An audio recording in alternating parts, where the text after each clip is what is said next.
இன்னைக்கு இருந்திருந்தேன்னா ஒரே கையெழுத்து யோசிக்க மாட்டார்.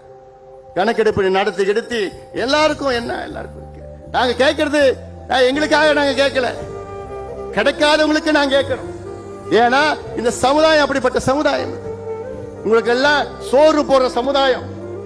நான் உங்களுக்குன்னு சொன்னா இந்த நேரலை மூலியமாக பார்த்து கொண்டிருக்கின்ற மக்கள், கோடிக்கணக்கான மக்கள் நான் சொல்றேன். நீங்க இந்த மக்கள் மட்டும் இல்லைன்னா தமிழ்நாட்டு மக்கள் சோறு சாப்பிட முடியாது. இந்த மக்கள் மட்டும் இல்லைன்னா, இங்க இருக்கின்ற மக்கள் மட்டும் இங்க இல்லைன்னா வீட்டுல நீங்க நிம்மதியா வாழ முடியாது. ஏன்னா உங்க வீடு கட்டி கொடுக்கிறது இந்த சமுதாயம் தான். உங்களுக்கு சேத்துல நின்று உங்களுக்கு சோறு போடுறது இந்த சமுதாயம் தான்.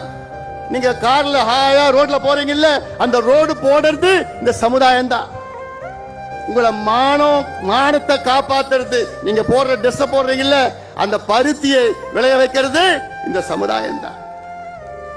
பெயர்பட்ட ஒரு பெரிய சமுதாயம் இன்னைக்கு கூலி வேலையில கஞ்சோ கூழோ குடித்துக் கொண்டு குடிசையில் வாழ்ந்து கொண்டு படிப்பறிவு இல்லாமல் மதுவுக்கு அடிமையாக இருக்கின்ற சமுதாயம். நீ வேலை கொடுத்தனா இந்த பிள்ளை ஏன் மது கடைக்கு போறான்? நீ வேலை கொடுத்தனா ஏன் இந்த போதை பழக்கத்துக்கு அடிமையாக்க போறான்?